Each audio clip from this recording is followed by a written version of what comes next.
abonné leen gaaw ci seen chaîne YouTube Leral Plus TV bësal abonné bës cloche de notification bi nga am li nga soxla ci société ak ci diine xew-xewu jamono.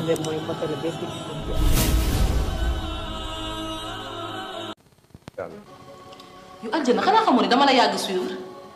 bés yi nga dul woon liggéey moo ëpp foofu bés yi ngay liggéey. loolu lañ bëgg ñu waxtaane ko tey faram-fàcce ko ku nekk wax ci sa xalaat kilifteefu góor ci biir kër ndax jabar am na droit mettre en cause kilifteef googu ngir histoire boo xam ne c'est passagère. salaamaaleykum waa Leral Plus maa ngi leen nuyu seen benn mbokk la ñu di ko wax Moussa Fall di leen nuyu di leen ziar waaye yéen a ngi am jàmm bu baax di nuyu Serigne Mounirou Niang di ko wax ne ko thème bi am na solo lool thème bi moom am na solo waaw wàllu kilifteef lay wax muy wax ci entre jigéen ak borom këram waaw sa borom kër mën naa juum dëgg la waaw même bu defee sax lu warul sa kilifa la te kilifa moom kilifa la waaw ak nu mënti demee sa kilifa la ndax ki nga xamante ni maanaam moo la yilif moom jamono mënta neex a neex ba nga yilif ko waaw léegi nag jamono ji nag moom bëri na si ñoo xamante ni maanaam seen jabar yi ñoo leen yilif te loolu du yoon waaw bëri na si ñoo xam ne seen jabar yi ñoo leen yilif lu seen jabar wax moom lañ wax luñ waxut ko waaw mais nag sa jëkkër ci boppam bu defee njuumte da ngay xam ne kii daa war a juum na te mooy sama kilifa tamit mais nag pas maanaam nga di ko sës ci miir beeg yooyu wala nga di ko jéem a nu ñu koy waxeete di ko manqué de respect affaire yu demee noonu ndax kilifa moom kilifa la rek waaw. man de ci sama gis-gis bu gàtt jabar wërta doxalee nii ak jëkkëram parce que nee nañ ko xool gis waaye nga jël sa àdduna mu jaral da nga fay sa xaalis di topp sa jëkkër ba xam ci lan la nekk te olof nee na ko xool di nga gis léegi nga ñëw bëgg koo def nii des fois doxalin boobu dina tax sax mu def lu mu bëggut a def donte ka day doxaan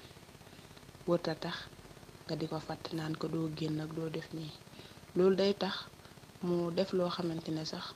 bëgg ko woon a def ndax dañuy wax naan sa jëkkër mu rus la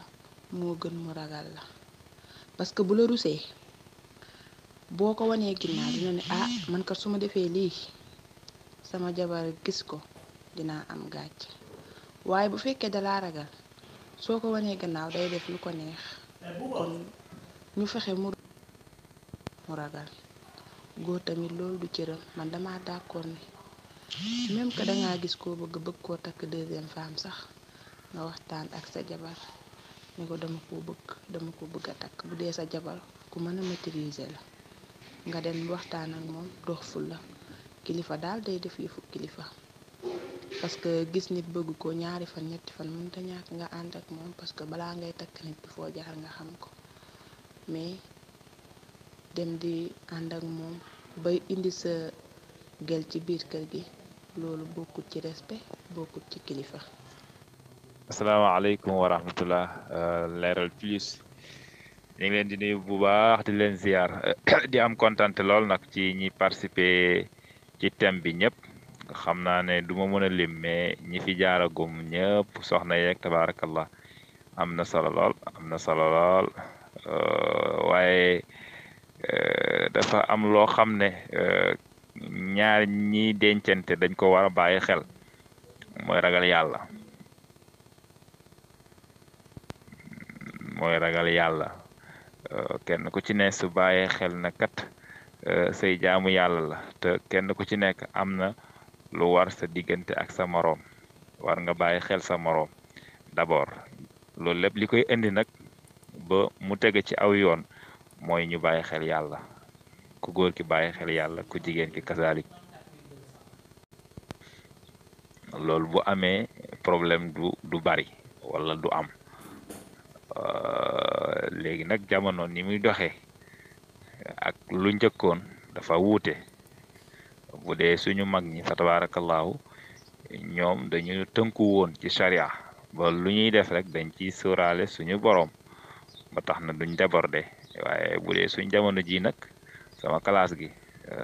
moom dañuy topp seen bëgg-bëgg ak seen bànneex duñu xool seen mbir ci wàllu yàlla su ko defee problème bi day ñëw kenn ku ne boo toppee sa bakkan rek xool na lii nga bëgg te sóoraale woo ci suñu borom dafay indi ay jafe-jafe man dama gis ne lool mooy li nga xam ne moo war a jiitu pour sëy bi mën a am base mën a am dëgër mën a am fu mu tege kenn ku ci nekk bàyyi xel yàlla xam ne lii kat du ay caaxaan ba man lu ma neex ma def lu ma neex ma wax donc kilifa gi moom kenn wérantewul kan moo yor baatu kilifa gi waaw kon kilifa googu royeef la warul mën a def loo xam ne dañu koy doye dal donc kilifa gi moom kenn wérantewul kan moo yor baatu kilifa gi waaw kon kilifa googu royeef la warul mën a def loo xam ne dañu koy doye dal ci biir sëy bi wala dañu koy tuutal wala dañu koy ñàkk respect lépp rek ci góor gi la d'abord lay delluwaat ci góor gi responsabilité bi mu waroon a am ci diggante moom ak boroomam ba tax warul teggi yoon wi mu war a jaar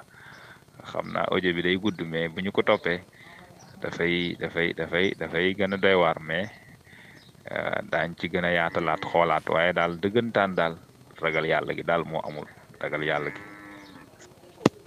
Allah Cheikh Bakhaw sa intervention bi am na solo matala nga macha allah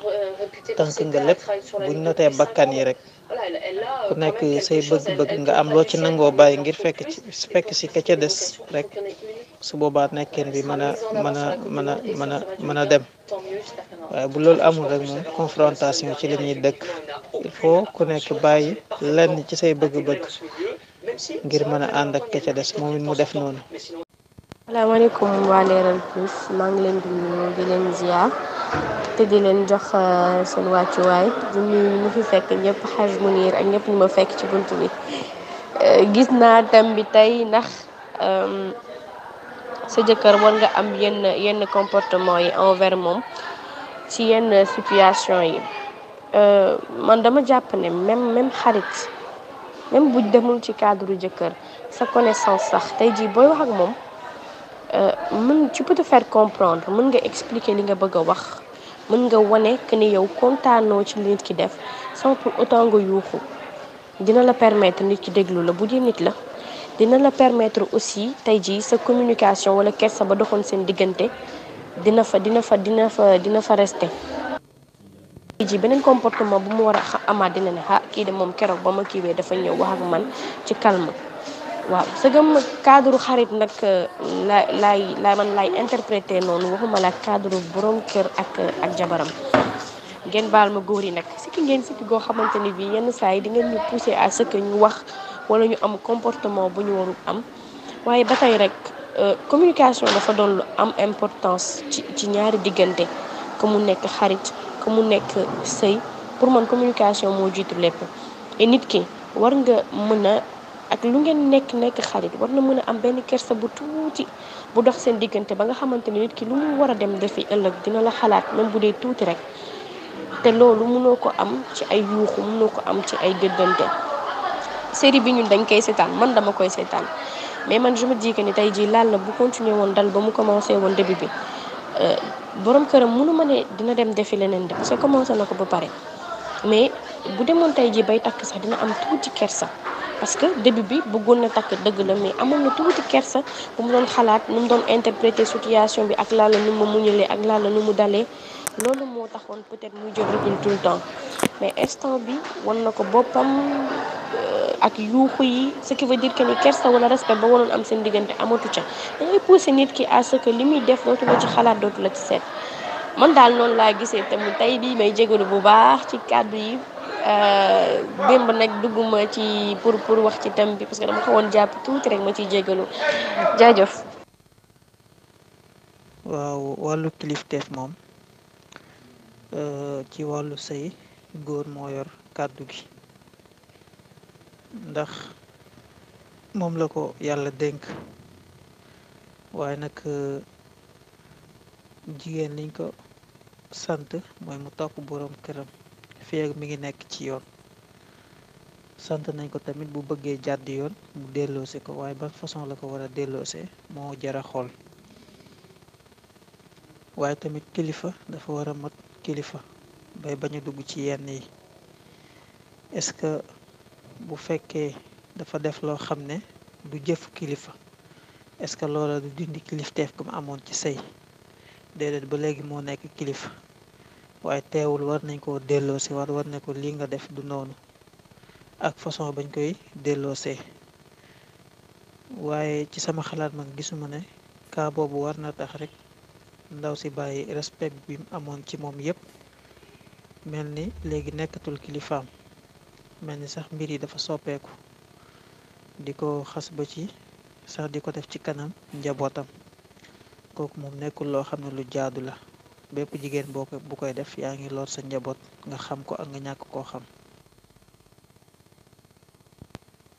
Asalaamaaleykum waa Leral Plus. thème du jour nag c'est intéressant. li ngeen ci wax li ngeen ci jot a wax dégg naa ko, waaye man li ma njëkk a sonal mooy kilifteef. ñaari terme yooyu noonu, parce que man dama jàpp ne góoru Sénégal dafa jàpp ne kilifa mooy tere nit ne ko bul dem du dem. gis ne kii war naa mën a dem fiiraange tax nga abusé ci sa kilifteef, di ko yuuxu fu mu la neexee, foo toogee ak say moroomu góor di leen wan ne amal sama kër kenn yabu ma, je suis autoritaire. c'est vrai, autorité góor a ko moom, waaye kenn warul abuser ci pouvoir am. quant à jigéen war na mën a wax ak jëkkëram nii wala warta mën a wax ak jëkkëram nii laa la def ak Cheikh. man jàpp naa ne sës ma ko yóbbee, parce que dañoo tàmm di wax ne fii Sénégal góor warul wax jigéen di ci teg baat, ba bu jigéen di jël baat di wax ci mbooloo sax danaan maa ngi jéggalu ci kàddu yi. te l'islam daf ñoo may ñun baat bu ngande, daf ñoo may loo xam ne nii am nañ droit wax, ndax on a les mêmes devoirs. damay dégg Oustaz Alioune Sall mu naan góor ëppul jigéen, amul benn supériorité boo xam ne góor war na ko mun a jaayee jigéen. juste pour stabiliser ak modérer moo tax ñu ne góor, pour bañ wax bu jibee góor temporiser vu que jigéen dafa bari wax, moom lañ tegal benn escalier ne ko boo ko nee noppil kat war naa noppi. ci loolu noonu man ànduma ci ngay def bêtise, dëkk fi def bêtise. yow kilifa bu ñu waxee nga ne man maay kilifa, man maay góor damay laajte tout le temps lan mooy man maay góor. yow yaay góor, ñun ay jigéen lañ, ñun tamit mun nañ ne ñun nit ay jigéen lañ. ni nga mënee yuuxu mun nañ yuuxoo noonu. mondialisation bi loo mun benn mun nañ ko fukk. kilifteef ci diine tax moo tax ñu koy wax, bu lu woon diine tey góor dootu fi amati wàll, ndax defatuñu lenn loo xam ne ñun jigéen mootuñ ko def. waaye abusé ci sa pouvoir di wax lu la neex, di jëfee nu la neexee, buñ ne xool nga ne man maay kilifa, man maay décider lu ma neex, amoo droit yuuxuma. man de jàpp naa ne bés boo déedee nit da nga koy fat ci sa kër. lépp luy décision boo xam ne ni xalaat nga ko war nga koo laaj ne ko man soxna si sa xalaat kat laa bëgg a am, muy 50-50 mais wax tout le temps laaj nit ki xalaatam. ci xalaatam nga dole ko ci sa xalaat, ngeen xool seen résultat yi ñaan ngeen di am de bon, waaye bañ a abuser ci sa pouvoir. tamit amul droit di wax ak borom këram naka su dul noonu, wala di ko xas, wala di ko ŋàññi, wala di ko toroxal.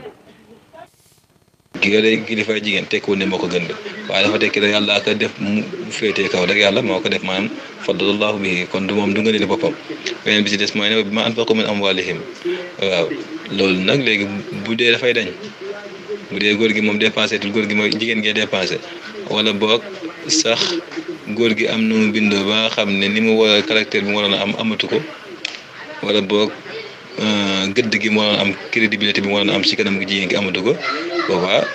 kilifteef gi jigéen gi mën na kaa bañ a gisati. waaw man li ma ciy wax rek, man pour man daal xëy na ndaw si lim def fi waru ko def, mais pour man daal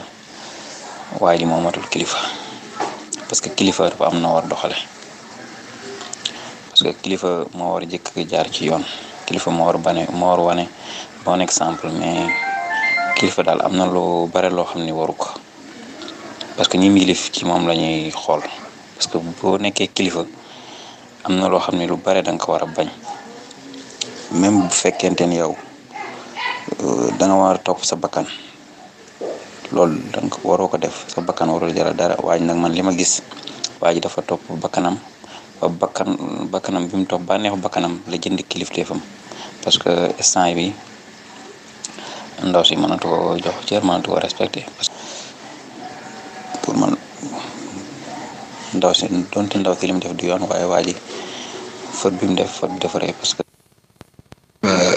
kon loolu ci Yàlla wax, yàlla mu ne fa in ataanakum falaa tabghu alayhinna sabila, c'est-à-dire kon am na loo xam ne foofu boo fa yeggee kilifteef gi day rocceeku sens si waaw, ndax yàlla ma ko wax fa in ataanakum falaa tabghu alayhinna sabila, fi mu lay topp rek yow fexeel ba jëlgati mu am, boo jëlgatee ak xam jëlgati ni nga war a defee ak moom kilifteef du ko gisati. léegi nag day demee xolam, waaw day demee xolam, mooy tax loolu mooy wala li mel nii di am, waaye nag justifié wul ne war naa demee noonu nag, war justifié wu ko daal, c'est-à-dire am na fu mu tegee ne man war naa tax ma def lii, waaye nag taxul mu doon yoon.